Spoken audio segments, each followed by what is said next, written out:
Sebelum memulai video ini, mohon maaf jika kualitas audionya kurang menyenangkan, dikarenakan volume dari mikrofon harus dikecilkan karena untuk menghindari suara-suara dari jalanan seperti suara motor dan lainnya.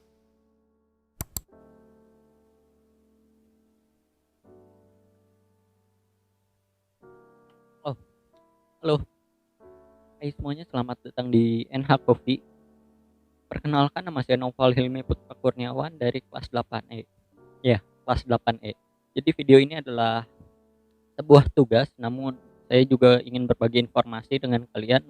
Maka dari itu saya publik video ini, dan mungkin di video ini saya akan menggunakan bahasa-bahasa yang lebih formal, tidak seperti biasanya. Oke. Jadi tugasnya adalah pelajaran bahasa Indonesia, dan tugasnya adalah saya harus mengulas sebuah film. Dan karena channel ini atau halaman ini bertemakan tentang kopi, maka saya akan membahas sebuah film yang juga bertemakan tentang kopi, yaitu Filosofi Kopi. Jadi Filosofi Kopi sendiri itu menceritakan tentang dua orang sahabat, Ben yang diperankan oleh Chico Jericho dan Jody yang diperankan oleh Rio Dewanto. Mereka ini sebuah sahabat yang mempunyai mindset yang berbeda. Ben mempunyai mindset di mana dia idealis. Dia ingin menciptakan sebuah kopi yang memiliki sebuah signature-nya sendiri. Dia ingin kopinya itu spesial, bisa dinikmati oleh semua orang, di mana itu tidak murah, itu membutuhkan budget yang sangat tinggi. Sedangkan Jody ini, dia mindsetnya itu lebih ke realistis, di mana dia ini ingin filosofi kopi marginnya tinggi, di mana margin itu adalah keuntungan dari sebuah penjualan. Nah di sini mungkin kita mulai dulu dari intronya. Intro dimulai dengan Jody yang masuk ke sebuah kedai, dan ternyata itu adalah kedai filosofi kopi. Lalu dia menyuruh karyawannya untuk memberikan sebuah green bean atau biji kopi yang belum disangrai kepada Ben. Lalu scene dilanjut dengan dua orang roaster. Yang satu adalah roaster yang komersil, di mana dia menggunakan mesin roaster yang sudah modern. Dan satu lagi adalah roaster yang masih tradisional, di mana dia masih menyangrai kopi dengan pot tanah liat. Dan kedua roaster itu adalah Ben dan Pak Seno. Pak Seno adalah sebuah petani kopi yang sangat berperan penting dalam cerita filosofi kopi ini. Lalu setelah merosting atau menyangrai kopi tersebut, mereka sama-sama mencium aroma kopi, di mana itu adalah hal yang sangat wajar bagi para roaster untuk mencari kekurangan dari kopi itu. Misal ada suatu kecacatan seperti defect. Defect adalah kecacatan, dan biasanya yang sering muncul setelah roasting adalah quaker, di mana biji kopi tersebut itu tidak terpanggang dengan sempurna. Penyebabnya adalah sang petani yang lalai, di mana mereka mencabut ceri kopi yang masih hijau atau belum matang sempurna untuk dijual. Itu adalah kelakuan petani nakal. Lalu mereka berdua ini menyeduh kopi tubruk, atau bahasa profesionalnya adalah cupping. Jadi dasar dari semua metode kopi adalah kopi tubruk. Karena apa? Karena kita bisa mencari semua rasa yang ada di dalam kopi melalui kopi tubruk. Berbeda dengan V60 dan espresso, tubruk ini mengeluarkan semua cita rasa yang ada di dalam kopi. Lalu scene berpindah saat kedai filosofi kopi sedang ramai, sedang sibuk-sibuknya. Dan di sini Ben mengeluarkan beberapa filosofi atau quotes yang mungkin ini akan saya bahas lebih rinci lagi secara teori. Seorang customer yang bertanya kepada Ben, kopi tubruk itu apa sih filosofinya? Lalu Ben menjawab, kopi tubruk itu kopi yang lugu, kopi yang sederhana. Tetapi kalau kita mengenal dia lebih dalam, dia akan sangat memikat. Oke, kita bahas secara teori ya. Itu memang benar. karena metode kopi tubruk itu metode yang paling tradisional dan paling mudah, namun mengeluarkan semua rasa yang ada di dalam kopi. Berbeda dengan V60 dan yang lainnya seperti French press dan espresso. Dimana jika kopi tubruk itu ada sensasi-sensasi saat minumnya, seperti bubuk kopi yang masih ada di permukaan kopi dan minyak-minyak kopi yang masih ada di dalam kopi. Lalu dilanjut dengan customer lain yang memesan cappuccino kepada Ben. Lalu dia bertanya, "Mas Ben, cappuccino itu filosofinya apa sih?" Lalu Ben menjawab, "Cappuccino adalah kopi yang genit. Tebalan tekstur foam harus presisi. Butuh butuh standar dan penampilan yang tinggi. Cappuccino harus terlihat seindah mungkin. Karena cappuccino adalah kopi yang cocok untuk orang yang suka keindahan. Sekaligus kelembutan." Ben. Oke, itu memang benar. Cappuccino itu bukan hanya resep, tapi juga membutuhkan teknik. Semua kopi tidak hanya resep, tapi membutuhkan teknik. Di mana cappuccino ini tekniknya adalah kita membuat foamnya sebagus mungkin. Karena jika foam cappuccino itu tidak bagus, maka tidak akan tercipta sebuah gambar yang indah dalam cappuccino. Selain teknik juga, cappuccino memerlukan bahan baku yang sangat harus mempunyai bahan baku yang memiliki standarnya sendiri, karena ada beberapa susu yang memang tidak bisa menjadi cappuccino. Mungkin cukup sampai situ intro dari filosofi kopi, lalu kita lanjut ke filmnya. Film dimulai dengan Jody yang kebingungan karena mendiang ayahnya meninggalkan hutang yang sangat banyak, kurang lebih sekitar 800 juta. Lalu dilanjut dengan scene ruangan Jody. Nah, yang ingin saya bahas di scene ini adalah alat-alat yang dipakai Ben. Di sini Ben memakai kettle Hario Buono, dilanjut dengan grinder Eureka, dan dilanjut dengan mesin espresso VBM Domobar Super HX. Lalu di sana juga ada 2 buah roaster, yang satu adalah mesin roaster dan yang satu lagi adalah mini roaster.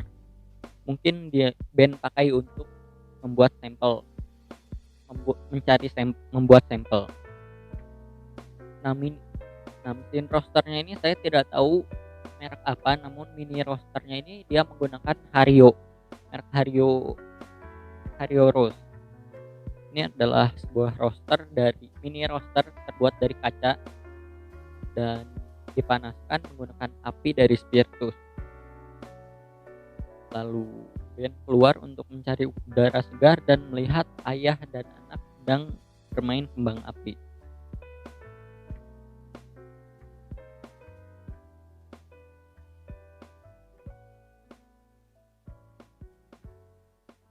Lalu scene ini dilanjut pada esok harinya, di mana saat Jody baru masuk ke kedai filosofi kopi untuk mempersiapkan segalanya, ada rentenir yang datang untuk menagih utang-utang Jody. Di sana Jody ingin membuatkan kopi kepada rentenir tersebut, dan yang saya perhatikan pada saat Jody membuat kopi ini adalah, yang pertama dia menggunakan mesin VBM replika piston, di mana ini adalah sebuah piston incaran saya juga sebenarnya. Dan di sini Jody membuat double shot espresso, namun yang saya perhatikan di sini yang pertama adalah saat tampingnya miring, di mana itu adalah hal yang sangat tidak bagus dalam membuat kopi, karena itu membuat proses ekstraksi tidak seimbang, sehingga rasa kopi itu tidak balance. Lalu saat saya perhatikan extraction time-nya, sepertinya Jody under ataupun over extract, karena tidak diperlihatkan saat Jody membuat espresso, namun saat pull the shot, namun di di sana jodi itu saat saya lihat itu saat cup diangkat espressonya masih keluar, dan itu adalah kesalahan besar karena espresso akan menjadi hambar. Dan satu detail lagi, mesinnya belum dikalibrasi. Oke, jadi di filosofi kopi ini juga terdapat jokes-jokes yang hanya dipahami oleh pecinta kopi saja ataupun penggemar kopi, apapun itu yang paham tentang industri kopi. Dimana di sini Jody ini menawarkan espresso dengan gula kepada seorang rentenir tersebut, dimana ini sama saja dengan Jody menganggap bahwa rentenir tersebut bodoh, karena jatinya espresso itu adalah kopi yang diminum secara singkat, dibuat secara singkat dan diminum secara singkat, dimana ini tidak membutuhkan gula dan bahkan ilegal menambahkan gula di espresso, kecuali kalau Anda ingin membuat seperti Cuban espresso, itu ya mungkin baik-baik saja.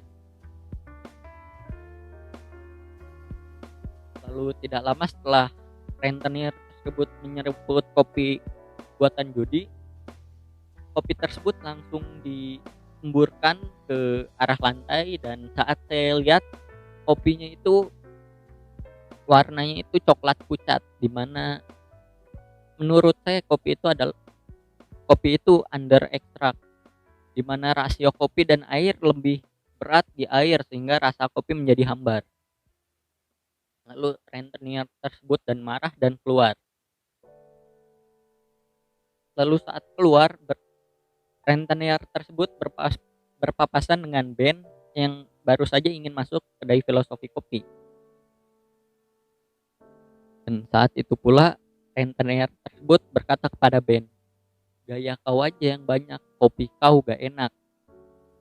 Lalu band masuk ke kedai filosofi kopi dan menanyakan kepada Jody, "Jod, lu tadi ngasih kopi apaan?" Dan di sini muncul satu jokes lagi, di mana Jody menjawab, "Kopi jagung kali." Dan jokes ini adalah yang dimaksud dengan kopi jagung itu adalah kopi sachet yang biasa kita temukan di minimarket ataupun supermarket yang sudah digiling bubuk. Disebut kopi jagung memang karena saya juga pernah mencobanya dan rasanya itu memang hambar. Rasa kopinya tidak terasa dan lebih dominan ke arah gula ataupun susu ataupun creamer. Ini adalah suatu joke yang menyinggung salah satu sponsornya, dan ini adalah langkah yang lumayan berbahaya. Dan lalu scene dilanjut dengan filosofi kopi. Scene di skip sampai siang hari. Di siang hari itu kedai sedang ramai-ramainya, lalu ada beberapa orang customer anak muda di mana mereka itu memesan beberapa kue, dan ada juga yang memesan americano. Dan di mana ini adalah suatu jokes lagi. Ini adalah lawakan hinaan orang Eropa kepada orang Amerika. Jadi di sini customer ini memesan americano. Ben Jody pun memberi sinyal kepada Ben ada pesanan americano. Dia bilang, "Ben, AM 1." Lalu Ben tanya, "AM apaan?" Jod pun menjawab, "Americano." Lalu Ben kembali menjawab, "Americano? Kita kan gak ada americano." Lalu Jod pun menjawab lagi, iya long black, maksudnya long black." Karena jokes ini mungkin terlihat ya untuk bagi orang awam seperti ya perdebatan di kedai saja, namun ini adalah sebuah jokes. Mana sebenarnya americano dan long black itu pembuatannya sama, bahannya sama. Yang berbeda hanyalah cara menuangnya. Dimana long black adalah menuang air dahulu lalu menuang double shot espresso, sedangkan long black espresso dahulu lalu air. Perbedaan dari kedua ini adalah long black tidak memiliki krema, long black memiliki krema sedangkan americano tidak memiliki krema. Dan ini americano ini pertama kali dikenal karena ada sebuah barista di Amerika yang menuang espresso dahulu lalu air, dan saat orang Eropa melihatnya dia mengejek minuman itu sebagai americano. Dan sebenarnya tidak ada masalah dari kedua minuman itu, namun ya mungkin ini hanya lawakan dan sempat diperdebatkan juga di grup, dan ya lumayan seru. Setelah itu scene dilanjut dengan karakter utama ketiga yaitu Elaine, namun kita sebut saja L. L sedang berbicara dengan L adalah seorang Q grader, di mana Q grader adalah seseorang yang spesialis dalam mengecap rasa kopi. Jadi pekerjaan mereka adalah menyeruput kopi dan memberi nilai kepada kopi tersebut. Dan itu adalah pekerjaan yang umum di industri kopi. L berbicara dengan seseorang menggunakan bahasa Prancis, dan isi pembicaraan tersebut adalah L ingin membuat ulang buku Coffee Around the World karya Pierre Deschamps tahun 1999. Ia ingin merevisi buku tersebut dan berkolaborasi dengan ayahnya. Lalu setelah itu kembali lagi kepada filosofi kopi, di mana Jod bertemu dengan supplier kopi yaitu Bang Norman. Jod bertanya kepada Bang Norman, Bang Norman, ada apa aja Bang? Lalu Bang Norman menjawab, ada Lanang, Kintamani, Wamena, Sidikalang. Mungkin di sini Lanang adalah Piberi, karena mungkin yang dimaksud Lanang di sini adalah Piberi. Lalu Ben pun datang dan menyapa Bang Norman. Horas Bang, ada apa aja? Norman menjawab sambil berbisik. Bang Norman menjawab sambil berbisik, Malabar Mas Ben. Belum di roast tapi specialty grade. Oke, ini adalah sebuah informasi lagi di mana kopi Malabar adalah sebuah kopi yang legendaris dari Jawa Barat, dan ini belum di roast sudah pasti. Specialty grade ini adalah kopi specialty grade adalah sebuah kopi yang sempurna. Di sini sempurna dalam artian tidak ada defek atau kecacatan. Dimana pada biasanya kita jika membeli kopi dari seorang supplier ataupun petani pasti ada yang namanya defek ataupun kecacatan. Biasanya kecacatan itu disebabkan karena ulat dari tanaman ataupun saat pemrosesan dia terbentur sampai pecah ataupun sampai bentuknya tidak seperti seharusnya. Lalu scene dilanjut saat malam harinya, di mana saat Ben sedang diwawancara oleh seorang wartawan, muncul seorang wanita dengan bosnya dan ingin bertemu dengan Ben. Di sana Ben diberikan tantangan 100 juta untuk membuat house blend terbaik di Jakarta. Oke, informasi lagi untuk kalian, house blend adalah sebuah jenis biji kopi, di mana ini adalah perpaduan memadukan antara biasanya Arabica dan Robusta, tapi bisa saja pokoknya menggabungkan dua biji kopi yang berbeda jenis, bisa saja Arabica atau Robusta, atau Arabica dan Liberica, atau Robusta dan Liberica. Pokoknya ini menyatukan dua buah biji kopi yang sangat berbeda untuk menciptakan rasa yang baru. Dan di sini dia menantang 100 juta untuk membuat house blend terbaik di Jakarta. Lalu Ben mendiskusikannya dahulu dengan Jod di rumah Jod. Lalu Ben pun tidak langsung mengambil tantangan itu. Ben mendiskusikannya terlebih dahulu dengan Jod di rumahnya. Keesokan harinya setelah keduanya setuju tentang tantangan itu, mereka menemui bos tersebut dan Ben pun tiba-tiba ingin menambahkan satu angka 0 di tantangan 100 juta tersebut, dimana yang awalnya 100 juta menjadi 1 miliar. Dan jika gagal, Ben bertaruh 1 miliar itu untuk bosnya tersebut. Dan lalu scene dilanjut dengan Ben dan Jody berdebat di mobil karena Ben mengambil langkah yang sangat beresiko. Dan sampai sini Ben itu terlihat seperti orang yang sombong ya menurut saya. Dia sangat yakin akan kemampuannya. Itu adalah hal yang bisa positif namun bisa juga negatif.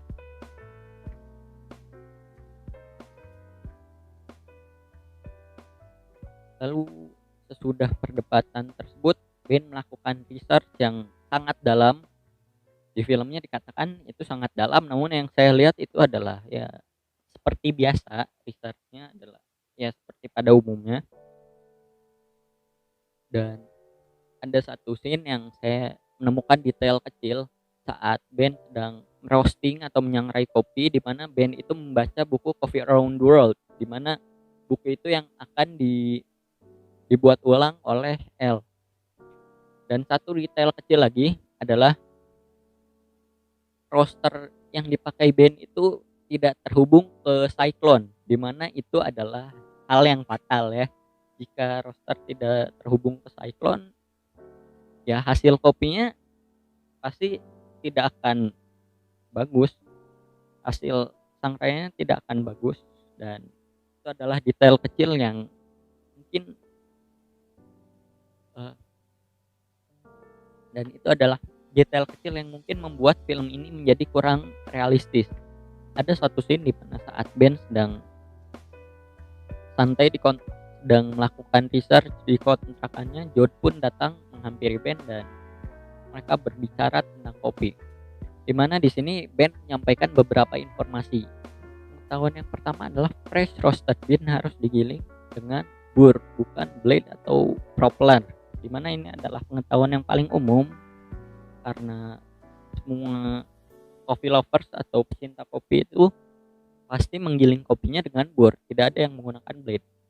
Karena sistem blade ini sangat tidak konsisten dan sulit menggunakannya dan tidak konsisten.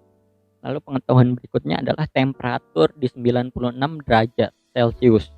Ini adalah pengetahuan yang umum juga karena jika lebih dari itu kopi akan over extract dan menjadi pahit, dan jika kurang dari itu kopi akan under extract dan hambar. Lalu esoknya mereka pergi ke pelelangan, dan saat di pelelangan mereka mencicipi berbagai jenis kopi dengan cupping, dan saat mencicipi kopi tersebut Jod bertemu dengan L dan memandang L dengan tatapan yang seperti terkagum-kagum. Lalu scene dilanjut dengan pelelangan kopi. Di sana budget mereka adalah $35. Itu setara dengan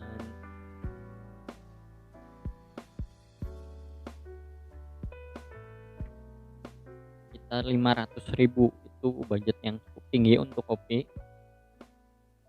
Lalu saat melelang, karena Jod perhitungan, dia selalu banyak menghitung, Ben pun refleks membid atau menaruh harga di $70, di mana itu adalah harga yang sangat tinggi, mendekati 1 juta, sekitar 1 juta ya. Itu adalah harga yang sangat tinggi untuk biji kopi. Dan saat itu aja Jod itu terheran-heran, dan saat balik ke dari filosofi kopi, Ben pun dengan girang memanggil para murid-muridnya dan saat itu Ben melakukan research kepada biji kopi tersebut, dan dia menemukan satu metode yang paling pas, yaitu siphon, dan dia menggunakan metode siphon. Dan saat diminum kopi tersebut, mereka dengan lantang menamakannya Ben's Perfecto. Lalu Ben's Perfecto tersebut laku keras, dan di hari yang sama L datang untuk laku keras, dan berikutnya L datang untuk mewawancarai Jod tentang Perfecto. L bertanya tentang kesempurnaan apa yang dimaksud dalam Perfecto. Lalu Jod pun menjawab yang terbaik. Kesempurnaan adalah simbol dari yang terbaik. Kalau kalau diukur dari 1 sampai 10, perfecto jelas nomor 10. Lalu L pun menjawab lagi, menurut Anda perfecto 10. Dan Jod dengan sombong menjawab, ya jika ada yang lebih dari 10, saya berani taruhan. Jelas perfecto jelas kopi terbaik di Jakarta, bahkan di Indonesia. Dan dia pun dengan mengucapkan kata-kata yang menurut saya sangat sombong, di mana dia berkata, ya seperti yang Anda tahu perfecto, yang seperti Anda tahu, Indonesia adalah produsen kopi terbesar di Asia, produsen kopi terbesar di dunia. Lalu secara tidak langsung itu adalah mengatakan perfecto adalah sebuah kopi terbaik di dunia. Namun saat L mencoba perfecto, dia mengatakan not bad. Dan ini menandakan bahwa ada kopi yang lebih baik lagi dari perfecto. Ben pun tersinggung dengan kata-katanya, dan saat ditanya mana yang lebih baik dari perfecto, L pun menjawab ada kopi yang lebih baik, yaitu kopi Tiwus. Dan Ben sudah itu sangat marah dan berhari-hari dia kesal.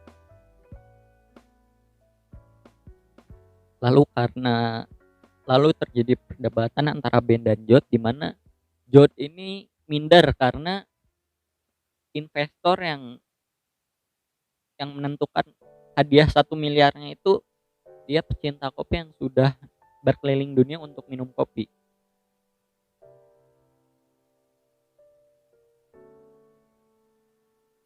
Dan saat minder, Jod pun bertanya kepada Ben, mau mengajak Ben untuk bertemu dengan Tiwus, mencari kopi Tiwus. Lalu Ben menolak dengan mentah, dan esoknya Jod mencoba untuk menjual kedai. Jod mencoba untuk menjual kedai dengan tujuan agar hutang ayahnya lunas dan hutang 1 miliar yang dibuat Ben itu tidaknya bisa tertutupi sedikit. Dan saat berdebat, Ben pun berkata bahwa dia trauma ke kebun kopi karena masa lalu Ben yang tidak mengenakan tentang kebun kopi. Lalu saat malamnya, salah satu karyawan dari Filosofi Kopi itu menjatuhkan 1 karung green bean. Dan ketika Ben flashback dengan masa lalunya, dia teringat akan kampung halamannya di mana terjadi penggusuran kebun kopi dan akan diganti dengan kelapa sawit. Dan ayahnya Ben adalah salah satu yang paling keras melawannya. Dan ayahnya Ben pun dipukuli oleh penggusur tersebut sampai berdarah-darah. Lalu Nana berkata suaminya kecelakaan dan harus dioperasi. Dan saat itulah situasi mulai menjadi sangat rumit. Takut Philcop tutup dan Ben menjual, takut Philcop menjadi bangkrut, Ben memutuskan untuk ikut menemui Tiwus. Dan saat perjalanan, dan mereka mencari Tiwus bertiga, di mana di situ ada Ben, Jody, dan L. Di mana saat perjalanan Jody terlihat sedang mendekati L, di mana dia membahas tentang cinta, tentang keluarga dan segalanya. Dan Ben merasa tidak nyaman. Dia pun yang pada awalnya perasaannya sedang kurang baik menjadi semakin buruk. Baginya mereka bertemu dengan Pak Seno. Dia adalah petani kopi yang ditunjukkan di awal sedang menyangrai kopi dan mereka pun mengobrol. Lalu saat meminum kopi Tiwus tersebut, Jody dengan lantang mengatakan kopi ini adalah kopi terenak yang pernah saya minum. Lalu Jody pun menanyakan tentang apa rahasia di balik kopi Tiwus tersebut. Lalu Pak Seno menjawab, tidak ada. Kopi Tiwus adalah kopi yang sama seperti kopi pada biasanya. Lalu Ben pun dengan lantang menjawab, gak mungkin lah Pak. Lalu Ben dengan lantang menjawab, gak percaya saya Pak. Bagaimana dengan pemanggangan, kelembapan tanah, pemupukan, pelandaian tanah? Gak mungkin lah gak ada rahasianya. Lalu istri Pak Seno pun datang dan menjelaskan tanaman kopi lalu menjelaskan bahwa tanaman kopi itu sama seperti manusia. Mereka harus dirawat dengan penuh hati. Dan ketika saya teringat dengan iklan sebuah kecap di mana tanaman kecap tersebut dianggap oleh petaninya sebagai anak sendiri. Tapi yang dikatakan istri Pak Seno itu benar, karena dari buku yang saya baca memang tanaman kopi itu perawatannya itu harus maksimal agar kopi yang dihasilkan enak. Dimulai dari pemupukan, itu pupuk tidak bisa sembarangan, lalu perawatan tanamannya juga, karena tiap pagi harus ada bagian yang dicabut ataupun dipotong agar tanaman kopi itu sehat dan menghasilkan kopi yang enak. Lalu Ben dengan lantang meminta Pak Seno untuk ke kebun, walaupun kebunnya jauh, Ben tidak peduli dan tetap meminta untuk ke kebunnya. Dan saat sampai di kebun, Pak Seno menjelaskan tentang tunas air yang harus selalu dipotong. Dan itu adalah salah satu hal yang memang benar di tanaman kopi itu tunasnya biasanya terlihat lebih gersang dari tanaman pada biasanya, terutama kopi specialty, karena tanaman kopi itu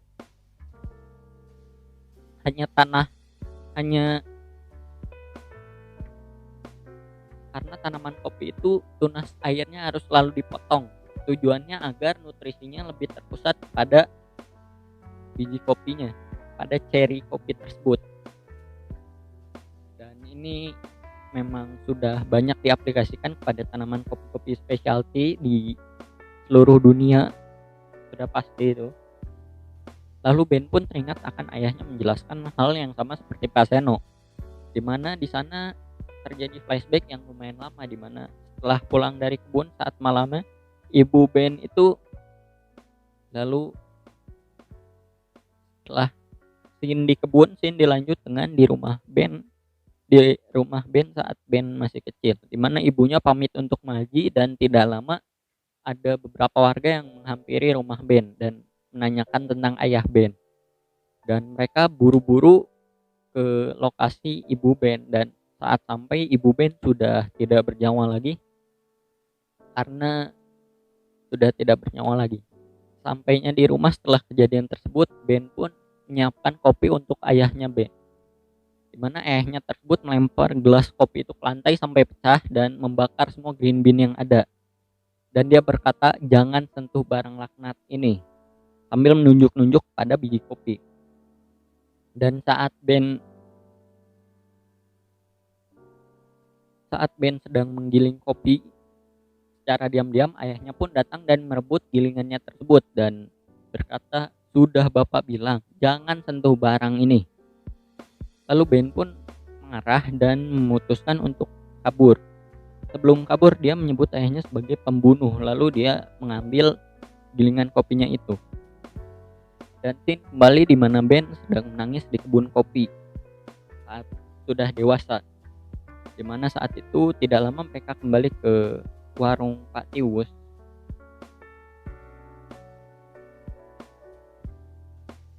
Dan kembali ke kios Pak Tiwus, dan saat di kiosnya ini ada detail yang kesalahan yang kecil, namun saya bisa menyadarinya itu, dimana saat Pak Seno saat Pak Seno mengambil biji kopi, yang bisa terlihat biji kopinya adalah dark roast, Vienna roast, Italian roast, dimana itu adalah tingkat roasting yang sangat gelap dan biasanya rasanya menjadi hambar pahit seperti itu. Namun saat sudah ditumbuk atau digiling menjadi bubuk, yang terlihat adalah biji kopi tersebut menjadi medium roast atau medium to dark, di mana itu adalah detail yang kecil yang dilupakan oleh sutradara ya. Dan saat kopi tersebut diseduh tidak muncul krema, itu membuktikan asumsi saya kopi yang digunakan adalah kopi dari sponsor filosofi kopi tersebut, dan itu adalah brand kopi bubuk yang sudah lumayan terkenal, sudah sangat terkenal.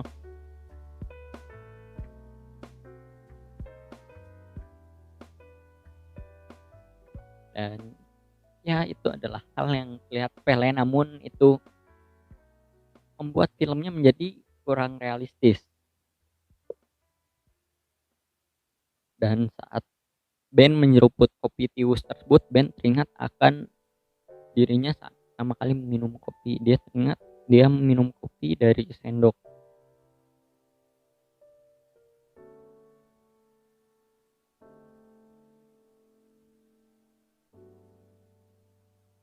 Lalu sih dilanjut di penginapan di mana Ben saat itu moodnya sedang sangat tidak baik, di mana dia berdebat dengan Jod. Lalu saat dia keluar, dia mendatangi El dan berkata dan maki El karena telah merusak rencananya yang selama ini. Karena El datang dan memberitahu kopi tiwus, dan itu adalah menurut saya perbuatan yang lumayan labil, dimana Ben berkelakuan sangat egois karena dia tidak ingin ada yang lebih baik dari dirinya, karena mungkin karena pengalaman Ben sudah banyak, jadi dia menjadi besar kepala ya. Lalu di sana El mengatakan sesuatu yang membuat saya teringat kepada masa lalu, di mana El mengatakan bahwa kopi Ben itu tidak akan seenak kopi tiwus, karena kopi Ben tidak akan seenak kopi Pak Seno, karena Ben membuat kopi dengan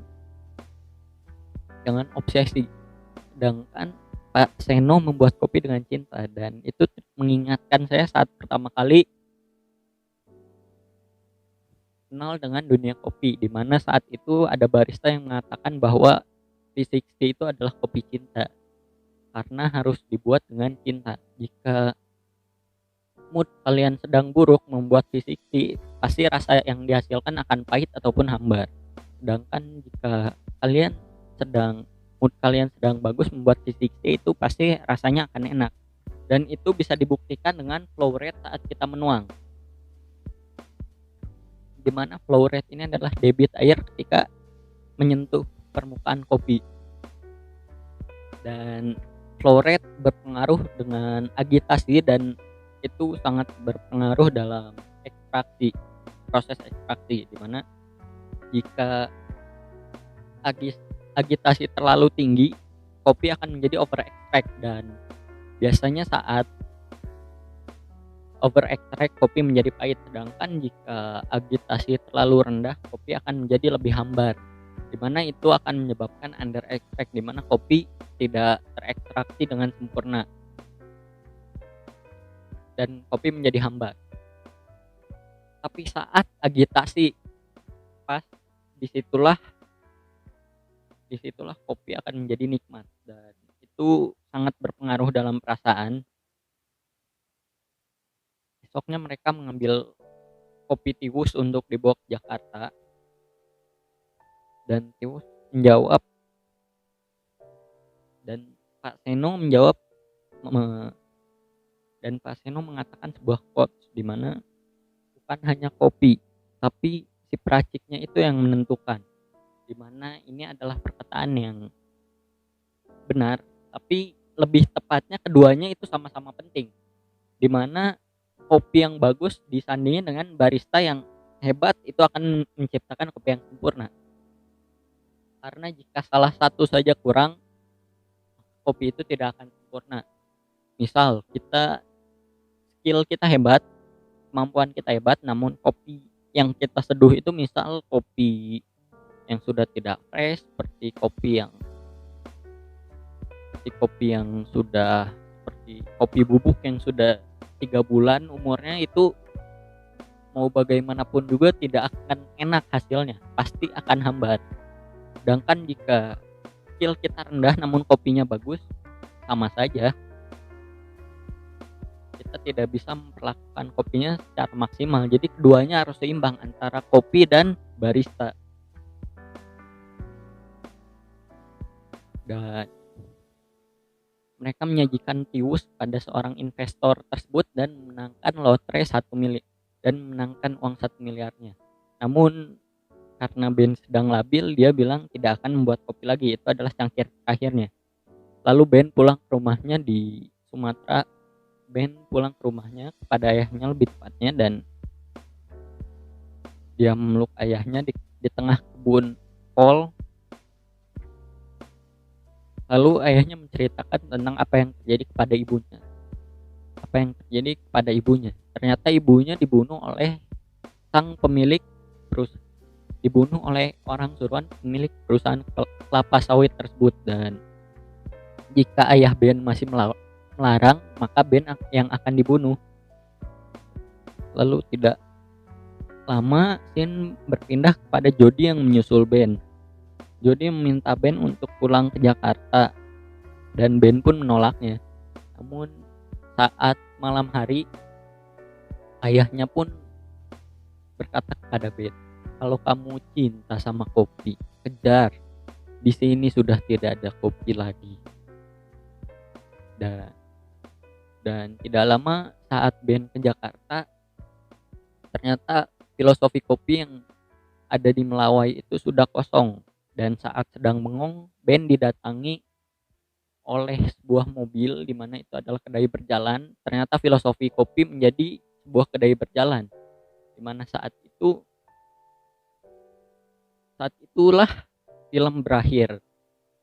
Film berakhir dengan kepergian mobil filosofi kopi untuk keliling Indonesia.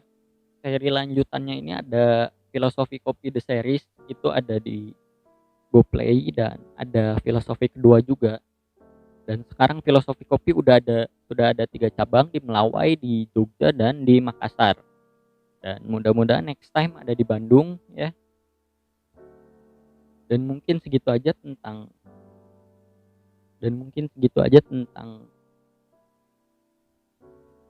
cerita dari filosofi kopi tersebut. Dan ulasan dari saya sih, filosofi kopi itu actingnya kayak seperti nanggung ya.